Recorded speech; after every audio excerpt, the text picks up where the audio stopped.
Young man, let's rumble. All right. You're hating on my first intro. We'll go round two, calmer. Yeah, it's good to be here. It's hot out. Clearly, as anyone can notice, sun's out, guns out. I'm not here to play games. It's toasty in here, quite frankly. And you know what? It's prime time to rock a jersey. And we had Jersey Day at camp the other day, and I like to say I took the crown. Davidson, Steph Curry, how you doing? Yeah. So tossed it on. So I'm sorry if I look a little imposing on today's episode. Don't mind me. If you want me to drop the weight room regiment, I'm happy to. Okay, just get in those comments and let me know. All right. Rowan, how are you? Fine. You know what I'm not? Sitting across from you. Nervous. I'm not feeling scared. I'm not feeling like you're... Sounds like you're convincing yourself of that. No, I don't need affirmations. Sir, considering that you're kind of feeding your own energy here, lifting yourself up, you know, as of recent, I've been in a bit of a rut. Not rut. I'd say mental rut. It's a little... A rut. You know what? I take that back. You know what? I haven't been in a rut. I've been dealing with some heavier winds, heavier rainfall, some lower temperatures Oh my in God. a storm. This guy, man. What? These freaking metaphors are... I went to storm a few eps back. I'm Coming back. You know I like to go full circle and return. I like that you commit to them. You know what? You're consistent with committing to just squeezing every ounce of juice out of the lemon that is the metaphor. As I used the metaphor. You know, I was actually told recently, after I dropped a truly eloquent metaphor on a phone call, that I was just simply poetic. Said that. Asper? Nope. No. Back to the topic. Had to go through a little wave of hate. You're drawing inspo from yourself. Not me, then who? Sure. But at the same time, to answer that question, others. You know, and today I want to talk about, and I'm about to set you free, take the leash off. I'm going to let you start this one out. I just want to talk about drawing inspiration from others. Huh? You're no stranger. We have some idols, maybe, some mentors, some North Stars, Code might say in Mamba mentality, in common. And we got a lot that, you know, don't overlap. But throw out the first thought. Looking toward others for inspiration, whether they're masters of a craft or an art, or maybe, because I know this applies to me, simply people, regular people in everyday life. Talk to me. Yeah, that's a good... I'll say this. I think that in itself is the coolest part for me about going to school in the city. One of is that you're around people from all walks of life, finding their way in their life in different ways, going to their jobs. You obviously have all these pro sports teams playing right down the street. There's a million businesses, everyone trying to find their way, hustling, grinding. I draw a lot of inspiration from that, being at school Just every day. Just that buzz. You walk outside and there's a pulse in the city that you kind of feed off of. I've always said, like, I get this like anxiety when I'm in my bed too late when I'm at school at college. Yeah, right. Because I'm like, the world is moving. When you're in a city versus when you're in some bucolic area, say Amherst, there's really nothing going on, just trees swaying and leaves falling. I'm only kidding. But there isn't that same pressure and or not pressure per se, but it's almost like being in a city is its own accountability department because you're like you gotta be moving because the world it never stops. Now Boston, I wouldn't call it the city that never sleeps. That's New York, but cities in general, for the Yeah. most part, don't really sleep. Boston ain't nothing. No, it isn't anything Yeah. compared to some of those other major cities, but nonetheless, it is a major city. And I draw a lot of inspiration from that. And it is really cool to be around that because, birds chirp, trucks roll. Like my brother told me that one time. Well, no matter what's going on in your life, the next morning the sun comes up. Maybe not, I guess, but birds will chirp and trucks will roll. And being in the city, that's exactly true. No matter what happened the night before, whatever you got going, the city's going to have a buzz the ensuing day and every day after that. So to be able to feed off that is something that I definitely use to my advantage, being around that. And obviously there's certain kinds of people and things whether I watch or listen to on social media or podcasts or different things you see in the shimmer that I think kind of ignite a sense of creativity and imagination that sometimes gets paused at moments. You like with More Than Different, there's moments of like exhaustion and that vision becomes a little less clear. And sometimes all you need is to like see proof of concept and other people doing the thing that maybe you want to be doing and just a sense of hope. So that is my initial reaction to that. The city in itself is a source of inspiration because people are grinding in all different forms. And that's a sense of like, we're all, for as divided as it always seems like we are as people, and the world right now is in a crazy place, but there's a sense of something in common where everyone gets up and they're trying to find their way and they're grinding. There's that sense of like respect. And, we're all just trying to make our path and carve our path. So that's pretty cool about being in the city. It is. And birds chirp, trucks roll. Birds chirp, trucks roll. It's not good. Say that to Colin. I think it's pretty good. It's a fact. No matter what. It is, but it's a metaphor. And birds chirp, I've trucks seen roll. butterier metaphors. And also, sir, just to cut you off there, I felt that inhale coming, and I said no. Bucolic and Amherst? Mm-mm. On a recent phone call again, I was talking about the competitiveness of college. Yeah. And that's one of my favorite parts. It's and this will lead into the point that I'm going to make. It's a big school, right? There's a buzz to the environment. Is it the bean? No. Is it, a microcosm of a city in a small congested area? 100%.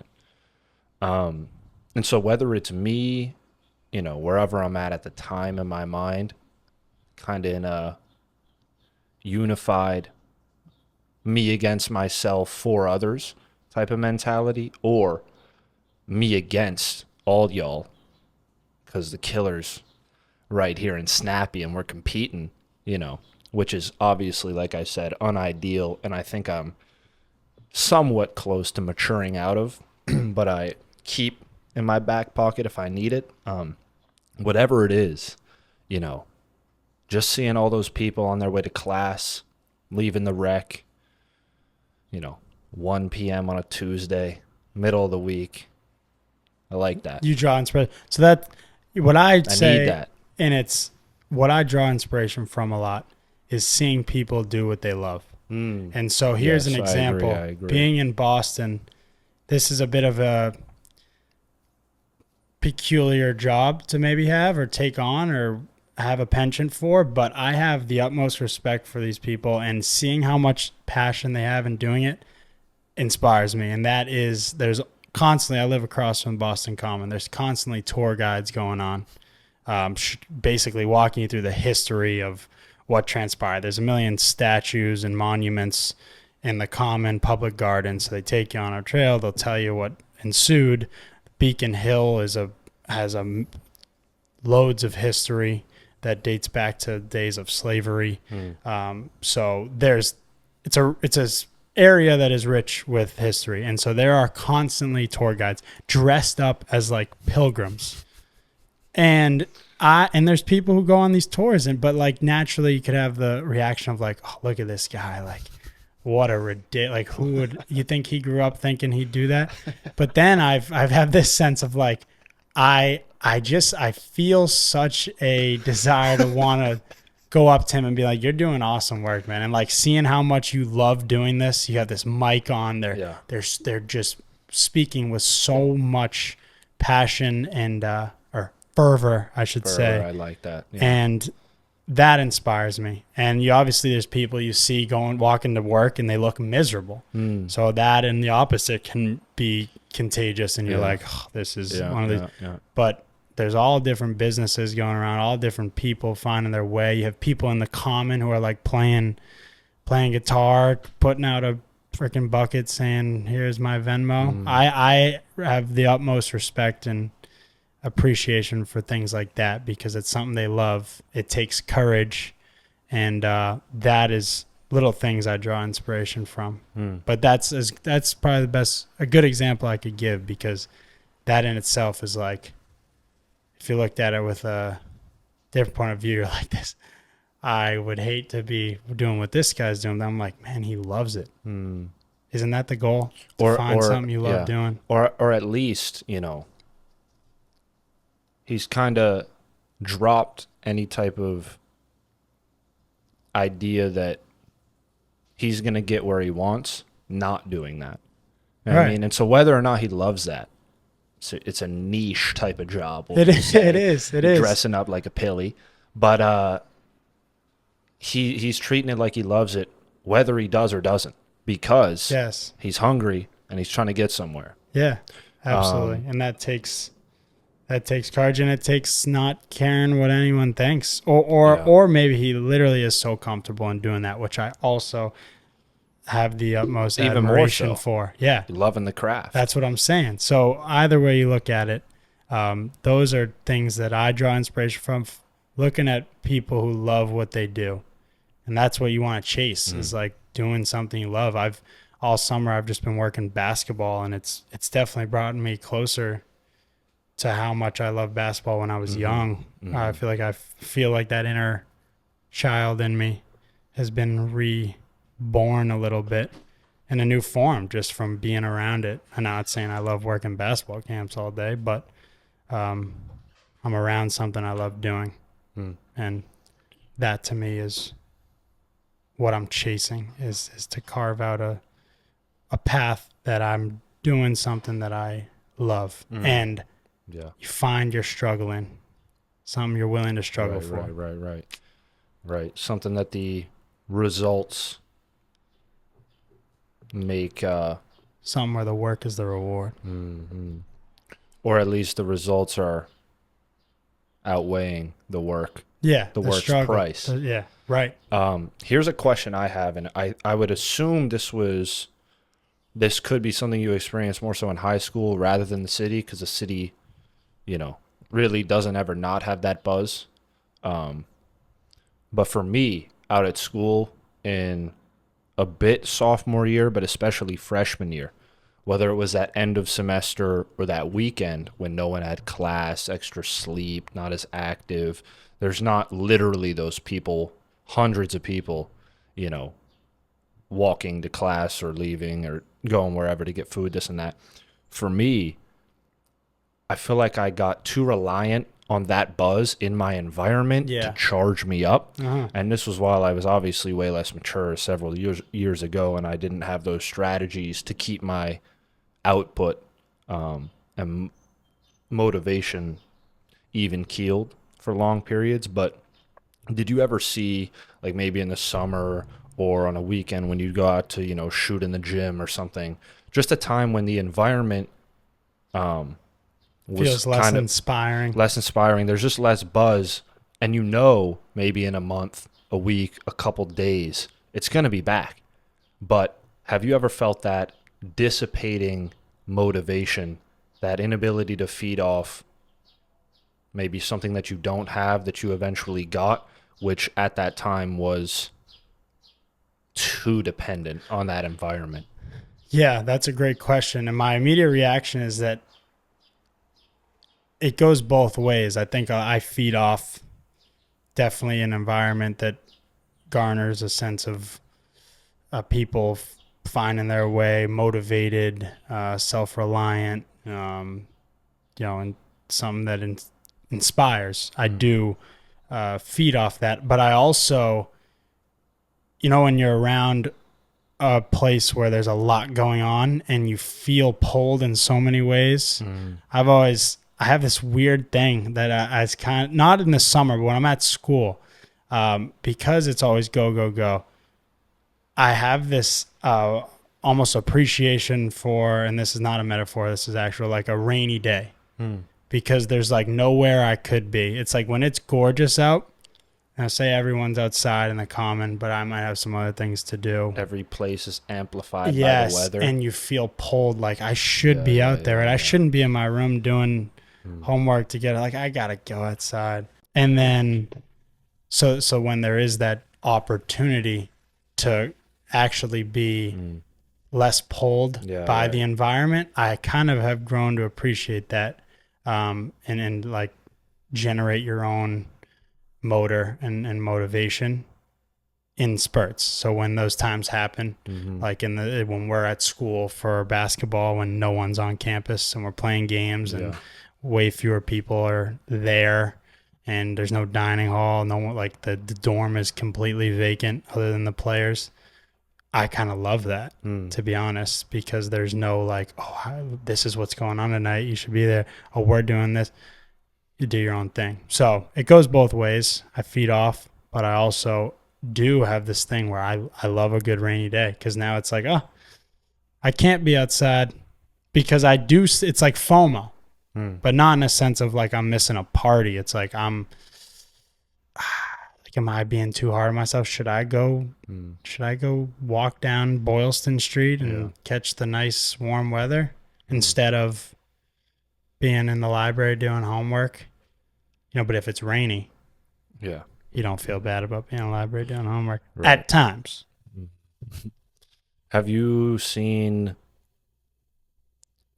the deadness of a gym at a game affect your play or your energy? And if so, what strategies have you seen yourself grow and add and hone? It's a good question. I'll tell you this. To combat this that. Is probably not as exciting an answer. Playing Division III basketball is amazing, because it's about going through something hard, because it's equally as hard as, the process of being a part of a team, coming together. Still rigorous. It's demanding. It's hard. It takes a toll. It's mental fuckery. It's physical war. But what you come to have to accept, as hard as it may sound, is people don't really care as much as they did at Nobles and Arlington High. Even it's like everyone's this basketball game tonight. Like, the basketball team did this. The basketball guys are Noble. Especially in the city. Yeah, where there's everything going on. So no, I could care less how many people are at my game. Versus in high school, it was like wanting to, like, before a game, you're getting a pulse on, all right, how many people are coming? Are you going to be there? Are you going to be there? Is there going to be a huge fan section? Like, what time are you guys around? What's the theme? Now in college basketball, I just that has allowed me, I think, to just love just the pureness of hoop. I feel like a pure hooper now, because I don't care about. You just want I'm not doing it for the recognition of it, because I'm not going to get the recognition that I would if I ended up having played at Duke, where you're viewed under a microscope. Every move is analyzed. No, those who are in the arena and go through the grind of playing Division III basketball or Division III sports, or Division I even at some of the schools that may not be on. 100%. They understand that it's you, the teammates, and the coaches, and those people who are support system, but you're not you're not doing it for others the way it felt like you are in high school, Yeah. or, if you're playing at a college, big ass college, which would be sick. If you played at Alabama football, Clemson football, and knowing the whole state is their whole weekend plan is centered around your game. Mm-hmm. Oh, that gives me chills thinking about it. And the result of that game will then affect the ensuing week Yeah. leading up to the following game. That's pretty cool to have that ability to affect people, good or bad. That's a privilege. And but, receive recognition. and receive praise, recognition, but celebration. also you're not going to be exempt from criticism. Right, of course. I would say, yeah, we do it because you love it, and that there's that sense of purity in that way. But you got to accept that, because I remember coming in freshman year like, damn, people do not care much. Right. And I think at the college level, there's that separation where you make a commitment to the sport that is more demanding than high school, and which is more specialized, so to speak, where you're going to the school for this. You know what I mean? Yeah. And so, like, this is your thing more so than, people can just be like, I was a role player in high school. That's nothing. You know what I mean? So I think you coming into not being fazed by the energy of the gym, how packed it is, or maybe the opponent, how big the game is, and just being able to step out and just try to do your thing. I feel like that's rooted in something solely internal, that is you loving that craft, you wanting to be in that space just because it is that place, it's that escape, it's hoop. Yeah. And I feel like that's actually reflected at the pro level even, or those big colleges too, where you have certain guys like Kobe, like KD. Yeah. These guys just want to. They just want to hoop. They just want to hoop. But then you got guys making nowadays like 10 mil. Back then it'd be like 3. Well, now now their contracts are preposterous. Right. Now it's like 10, 20. Yeah. Back then it'd be like 1, 2, 3. And these guys come into practice, they leave. That's it. Yeah. And it's like, how much do you love the craft? How much do you love what comes with it? Right, exactly. Do you like the contract? Do you like the celebration that you get from people you don't even know? Right? Yeah. Is that super important to you, or do you really just want to lace up and just not even think about the crowd? Just be immersed in the game night to night, practice to practice, solo workout to solo workout. Yeah. No, it tests you, and you find out who loves it quick. It's noticeable. Even like, yeah. It is tangible. It's so conspicuous. Yeah.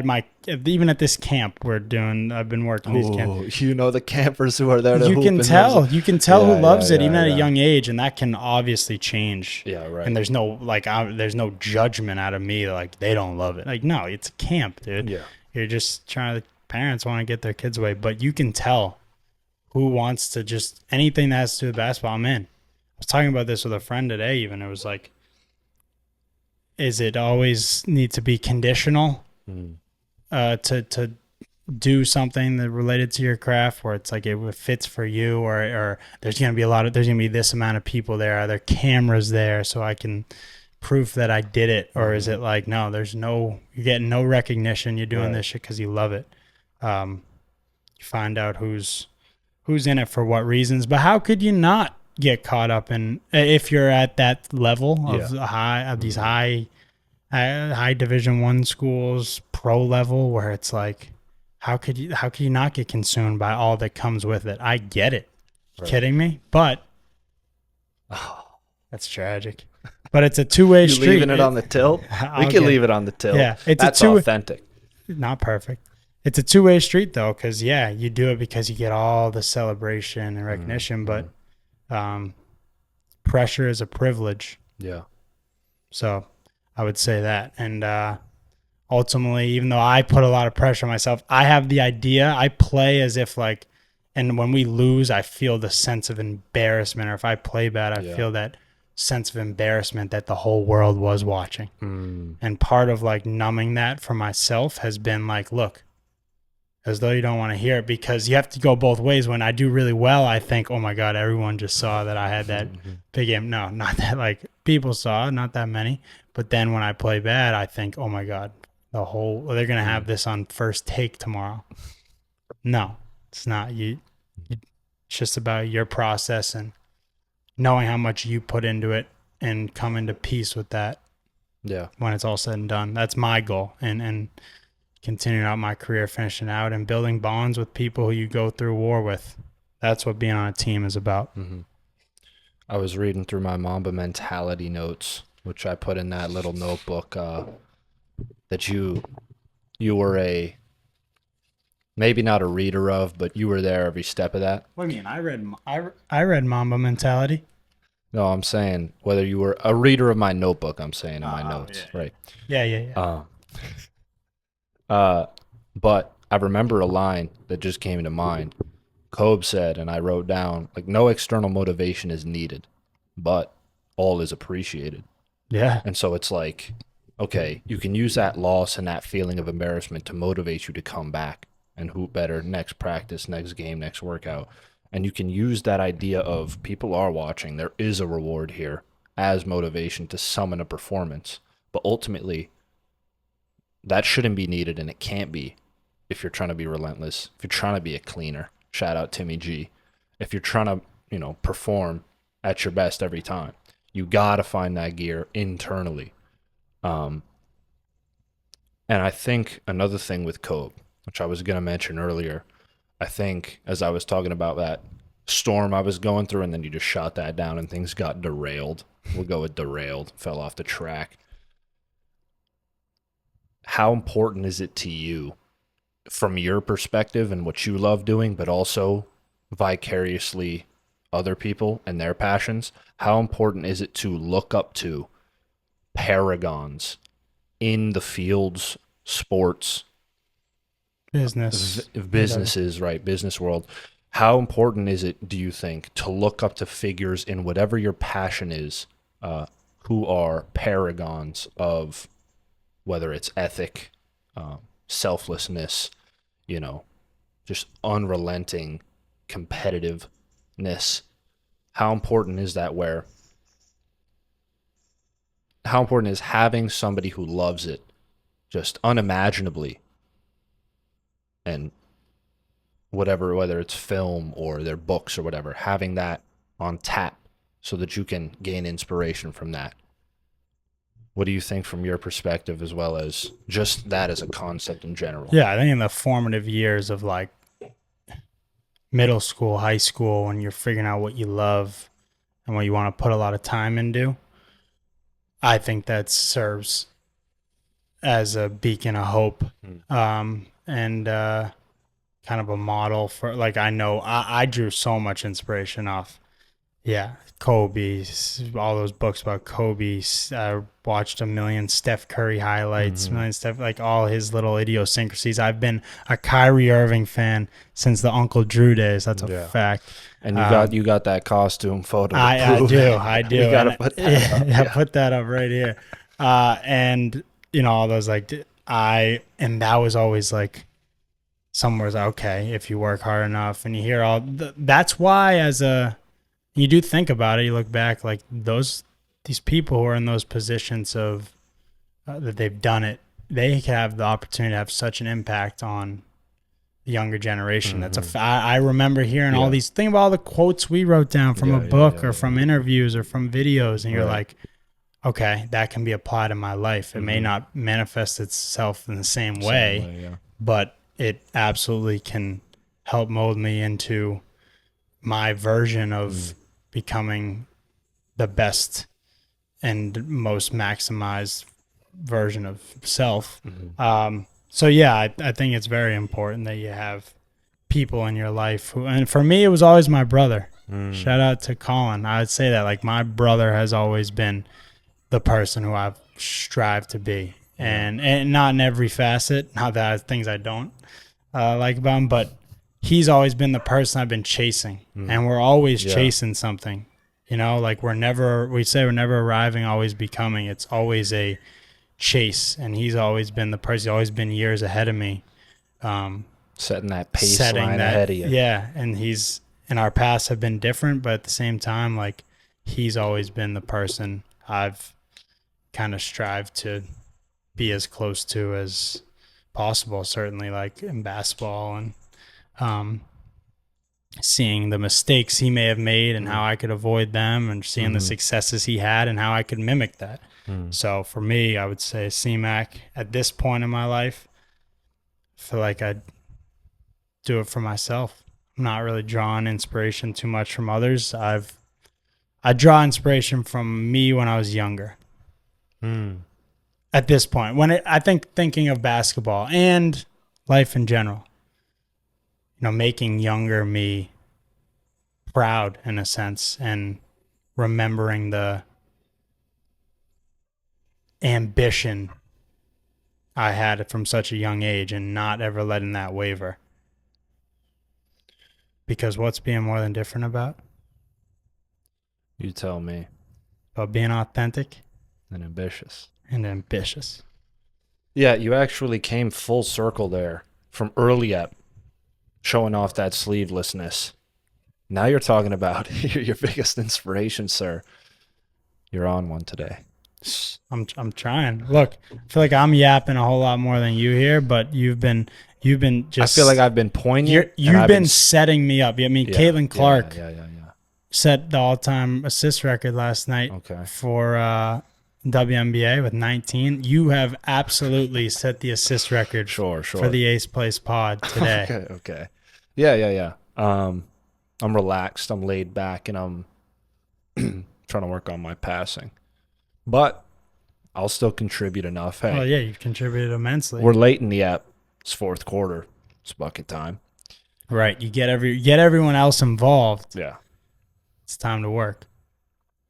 For me, I'm always looking for some more Timmy G internally, a button that I can pull out and then press, a new one or an old one in the moment, whatever works. And I'm very happy when I do find one and I realize that it can stick. But at the same time, I'm also feeding off my environment a lot.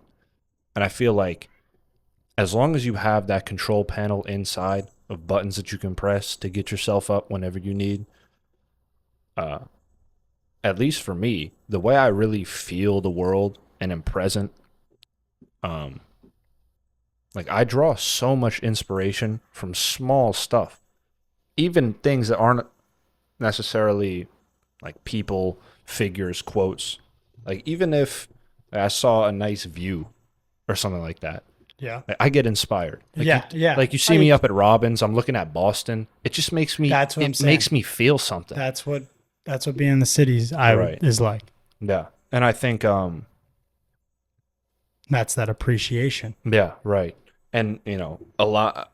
I don't think my coworkers actually realize it as much as it is true, but I draw so much inspiration from them. Appreciate that. So keep going. Appreciate that. But yeah, I mean, I love interacting with them. They keep my shifts light through the summer heat. But yeah, they inspire me so much just because they come to work and just have that energy. Like, hey, let's get through this. This is fun.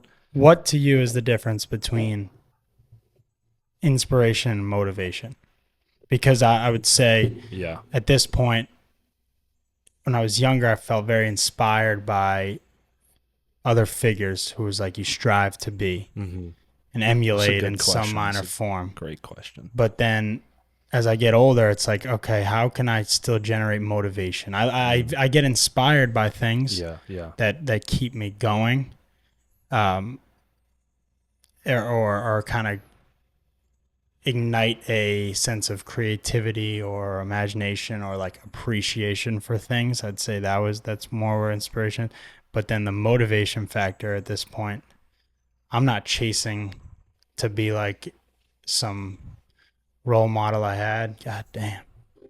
Just turn this off. Oh no. CEO. I'm I'm not chasing to be like anyone else. I'm chasing to be the best version of me. Mm-hmm. And what motivates me to do that at this point, I don't know the exact answer. Like, is part of it like doubt of other people? Is it silencing my own self doubt? I don't know the answer, but I'm interested to you how you would distinguish the two, because they are Yeah. very different, but they're also pretty similar. You can kind of interchange in a lot of Yeah. contexts. You could interchange the two words. I love this question, partially because I've never been asked it before, and I've also never articulated it before. I'm burning his time out. Fix that. I know, Get that under control. dude. Yeah. So, what to you is that difference between inspiration and motivation? Yeah, I like this question because I've never been asked it, and also I've never articulated it for that same reason. To me, like you were saying earlier, they're the same. But at the start of COVID, when we were putting all that work in, they were at the complete opposite ends of the spectrum. Inspiration came from, at least at that time, Hobe and Mike's competitiveness, right? Their dedication to the details, their appreciation for the game, et cetera, et cetera, et cetera. That's inspiring. But now the question becomes, okay, how do I motivate myself to strive to emulate that as best I can? And so it was a battle because I was just finding inspiration, but I didn't have any of the strategies, the knowledge of myself, whatever it was, to just have that well of motivation. But now, is that a chopper? I mean, I thought the motorcycles were egregious. That's a whole helo. Continue. So now, because I can really, and like I mentioned on maybe last step or maybe two ago, I'm really at that point where I can just act regardless of how I feel. That's discipline. Yeah, right, exactly. Because I'm at that point, like, I'm just looking at the world with a magnifying glass for things that make me say, wow, or that I appreciate. No matter how minute they are, um, I just love the details, bro. Just like Kobe, squeaks of the shoes, the bounce of the ball, the different makes. I like that on a life level. You know what I mean? I like those details, small moments. And it reminds me and humbles me and awes me at certain times when they really strike. That all comes up. And I just feel that essence of just being here, working towards something. And it just reminds me, like, yo, it's another moment. You know, you're present, you're realizing these things. And I take that awe, that appreciation, and I direct it like instantaneously. I just have that energy in me. It's not even like a process. And I just go again through my day or resume from that appreciation, that small glimmer. So, do you In think whatever I'm doing. inspiration generates motivation? Well, I mean, I think, it's like, okay, does motivation inspire action? Does action inspire motivation? It's like, well, if I'm motivated, I'll act. If I act, I'll be motivated to act more. So I think if I don't have any inspiration at the time, because it's not just boundless, it does come in waves or spurts, phases. It's like, okay, let me just motivate myself because I know myself well and I have the strategies. And eventually, through successes or failure, and just knowing that I got to bounce back, or I've just seen something that I'm weak at or can't do entirely, inspired to act and fix that and come back stronger. Yeah, because it's interesting. Because I feel like when you say I feel inspired right now versus I feel motivated, it's a way different feeling internally. Inspired's almost, it's like moments that are poignant, Like a wow. yeah, like a wow, like a um I guess don't know what the best word. Motivation though in itself feels a little more like, oh, like Hungry, hungry, a directed. little bit of anger. It's like Or directing that wow and that yeah, awe, yeah, which I feel like, like I said, maybe it really just comes down to I feed off the energy of my environment and I internalize it and then I direct it. And like I said, that process is really, really quick and snappy and instantaneous. So it's like I'm not actually doing anything. I don't even realize it. I've just honed that ability to really be in touch with those around me, what's around me. Um, Maybe like instead of just watching what Kobe's doing in like a game where he has like 42, like I'm analyzing each move. I'm seeing the detail. I'm thinking about the reps that he did. yeah. I'm thinking about where he is in his head. Maybe it's in the clutch. And then he D's up after a tough shot. And it's like that whole process that he went through, that figure, that moment when I see it on his face, and all of that plays really quick. It's like, oh shit. Like, that's a dude who's really, there and who's on that journey. And I want to be that. I want to feel that. I want to feel that joy reflecting on that moment. I want to feel that killer that he was in the moment, in my own personal ventures and whatnot. And just seeing somebody who's so dedicated, but also who went through the process so authentically, the way he walked off in '08 in the finals, the way he felt in '09, the way he felt in 2010, like all that. He won in 2010. Yeah, I know.